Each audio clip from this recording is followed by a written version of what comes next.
الصلاة والسلام عليك يا رحمة للعالمين. الصلاة والسلام عليك يا نبي اللہ. اللہ رب العزت کی مدسنا اور حضور شفیع معظم نور مجسم صلی اللہ علیہ وسلم کی بارگاہ ناز کے اندر ہدیہ و درود سلام کا نذرانہ عرض کرنے کے بعد حضرت انس بن مالک رضی اللہ تعالیٰ عنہ سے حدیث مبارکہ مروی ہے. آپ روایت کرتے ہیں آقا علیہ السلام نے ارشاد فرمایا کہ تسحروا فإن فی السحور برکۃ، ساری کھایا کرو کیونکہ سحری میں برکت ہے.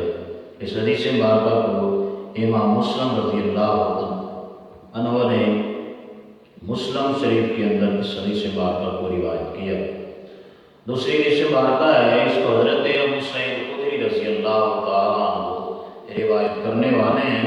آپ سے حدیث مبارکہ مروی ہے کہ حضرت نبی اکرم صلی اللہ علیہ وسلم نے ارشاد فرمایا، سرکار ارشاد فرماتے ہیں کہ السحور اقلہ برکۃ فلا تدعوہ، فرمایا کہ سحری سراپے برکت ہے، اسے ترک نہ کیا کرو، اسے ترک نہ کرنا. یہ حدیث مبارکہ امام احمد بن حنبل نے اپنی مسند کے اندر اس حدیث مبارکہ کو نقل کیا ہے. تیسری حدیث مبارکہ ساری کے حوالے سے، اس حدیث مبارکہ کو بھی لکھنے والے امام احمد بن حنبل ہی ہیں.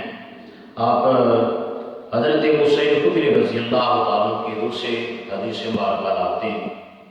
حضرت ابو سعید خدری رضی اللہ تعالیٰ سے مروی ہے کہ آقا علیہ السلام نے ارشاد فرمایا، سرکار تاجدار کائنات صلی اللہ علیہ وسلم نے ارشاد فرماتے ہیں، فرمایا وَإِنَّ اللَّهَ وَمَلَائِكَتَهُ يُصَلُّونَ عَلَى النَّبِيِّ عَلَىٰ الْمُتَصَحِّرِينَ، اللہ تعالیٰ اور اس کے فرشتے سحری کرنے والوں پر اپنی رحمتیں نازل کرتے ہیں.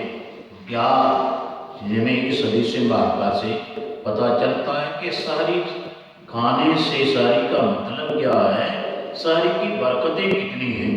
دوسری حدیث مبارکہ میں آقا علیہ السلام کے فرامین سے یہ پتہ چلتا ہے کہ سرکار نے یہاں تک ارشاد فرمایا، سرکار ارشاد فرماتی کہ سحری کھانا نور ہے، یعنی سحری کا جو کھانا ہے بندہ مومن کے لیے نور ہے. اور پھر یہاں تک سرکار نے ارشاد فرمایا، آقا علیہ السلام ارشاد فرماتے ہیں کہ ہمارے کفار کے درمیان، آقا علیہ السلام نے ارشاد فرمایا ہمارے اور کفار کے درمیان سحری فرق کرتی ہے. وہ سحری کے بغیر روزہ رکھا کرتے تھے اور ہم سحری کے ساتھ روزہ رکھتے ہیں. حضرت عمر بن عاص رضی اللہ عنہ سے مروی ہے کہ حضور نبی اکرم صلی اللہ علیہ وسلم نے فرمایا کہ فصل ما بین صیامنا و صیام اہل الکتاب اقلہ السحر، فرمایا کہ ہمارے اور اہل کتاب کے روزوں میں سحری کھانے کا فرق ہے. اس حدیث مبارکہ کو بھی امام مسلم رضی اللہ عنہ نے روایت نقل کیا ہے. یہ حدیث مبارکہ مسلم شریف 1094 نمبر حدیث ہے. دوسرے مقام پہ حضرت ارباز بن ساریہ رضی اللہ عنہ سے مروی ہے کہ آپ عرض کرتے ہیں میں نے حضور نبی اکرم صلی اللہ علیہ وسلم سے سنا، وَهُوَ يَدْعُو إِلَى السُّحُورِ فِي شَهْرِ رَمَضَانَ فَالسَّالُ هَلُمُّ إِلَى الْغَدَاءِ الْمُبَارَكِ. آپ صلی اللہ علیہ وسلم نے ارشاد فرمایا کہ رمضان میں سحری کے لیے سرکار مجھے بلاتے ہیں. اس آپ رسول عرض کر رہے ہیں کہ سرکار مجھے سحری کے لیے بلاتے اور اشارہ فرماتے، صبح کے مبارک کھانے کے لیے آؤ کہ یہ کھانا مبارک ہے. تو یہ نبی علیہ السلام کی احادیث مبارکہ ہیں. سحری کے حوالے سے آقا علیہ السلام نے سحری کی فضیلت بیان کرتے ہوئے ارشاد فرمایا کہ سحری تم کھایا کرو، سحری کر کے تم روزہ رکھو، یہ تمہارے لیے بہتر ہے. اور سارا دن تم جو کام کرو گے اس کے لیے تمہارے جسم میں طاقت بھی رہے گی، جسم توانا رہے گا. اسی دوران ہم چند احادیث مبارکہ افطاری کے حوالے سے جو آقا علیہ السلام کی ملتی ہیں اس کو بھی ہم کوٹ کریں گے۔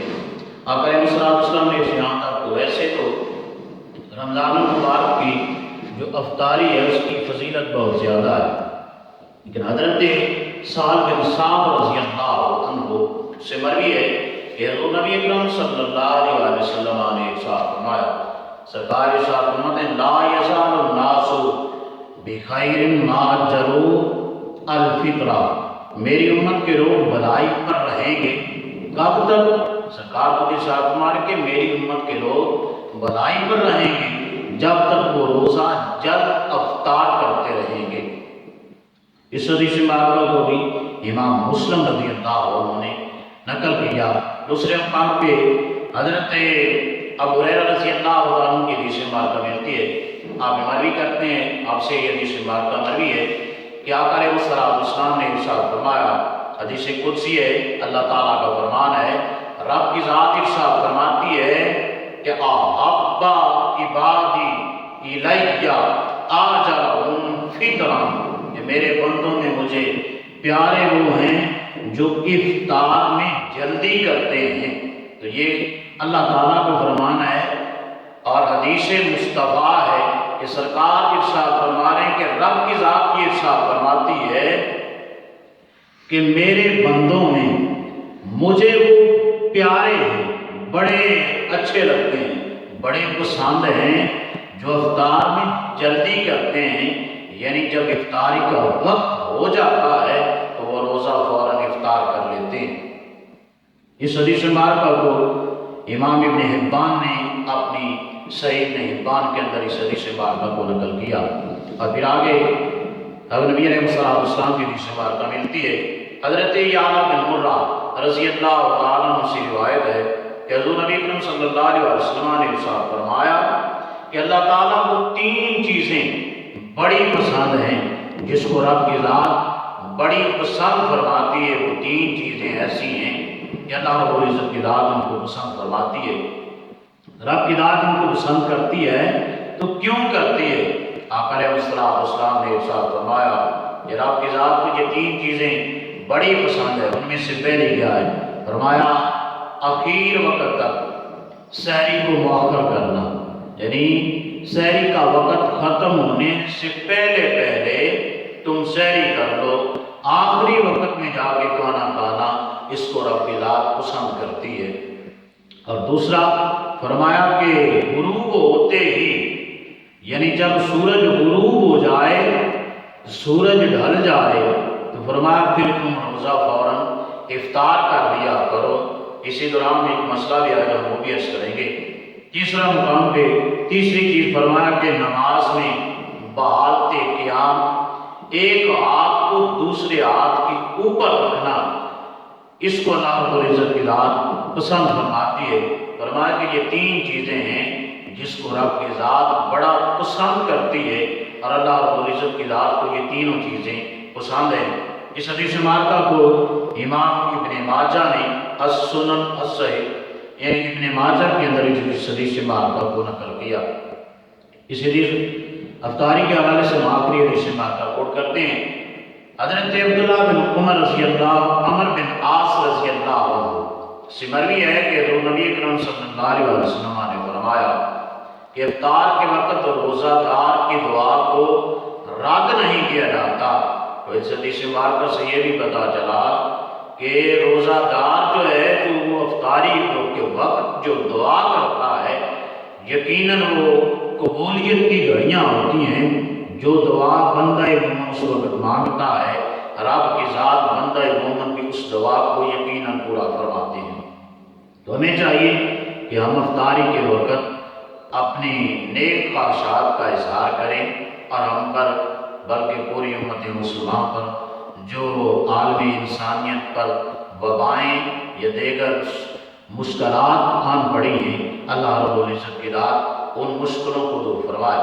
اسی طرح ایک عام مسئلہ سحری اور افطاری کے حوالے سے، لیکن خصوصاً اس میں سحری کے حوالے سے زیادہ ہمیں معلوم کرنا چاہیے کہ سحری کس وقت ختم ہوتی ہے اور اذان کا وقت کیا ہوتا ہے۔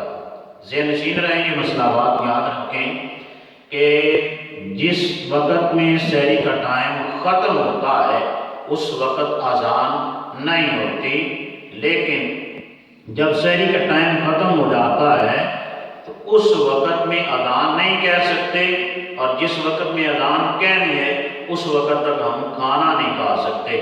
اور یہاں تک کہ علماء کرام یہ ارشاد فرماتے ہیں کہ جب شاعر جو ہے اس کی آواز سنائی دے یا اعلانات کر دیے جائیں کہ سحری کا ٹائم ختم ہو گیا ہے یا اذان شروع ہو جائے، تو اس سے پہلے تم جو ہے اپنا کھانا اس کو بند کر دو۔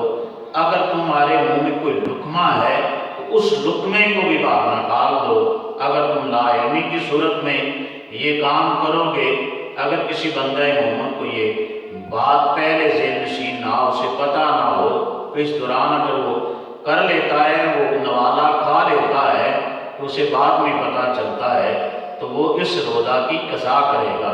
اور اگر جان بوجھ کے کھاتا ہے تو پھر قضا نہیں، پھر کفارہ ادا کرنا پڑے گا۔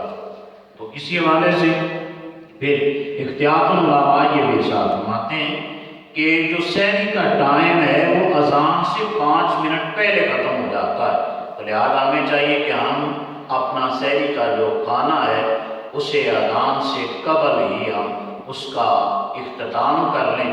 اور پھر یاد رکھیں کہ افطاری جو ہے وہ سورج غروب ہونے کے ساتھ ہے، تو لیکن اس کے ساتھ ہی یہ نہیں کہ غروب سورج ہوا ہے تو فوراً ہم افطار کر لیں، بلکہ ہم اعلان کا انتظار کریں، سائرن کا انتظار کریں کہ مسجد سے یا جس طریقے سے بھی کوئی ہمیں اعلان سنائی دیتا ہے ہم اس کے انتظار میں بیٹھتے ہیں، تو اسی کا انتظار کرنا چاہیے، اسی کے انتظار سے پھر ہمیں افطاری کرنی چاہیے۔ دعا کہ اللہ رب العزت کی ذات ہم سب احباب کو ان باتوں پہ سنا کے عمل پیرا ہونے کی توفیق عطا فرمائے۔ رمضان المبارک کی ان گھڑیوں میں ہمیں اللہ رب العزت کی ذات کا بے شمار حد و بے حساب شکر ادا کرنے کی، شکریہ بجا لانے کی توفیق عطا فرمائے۔ وآخر دعوانا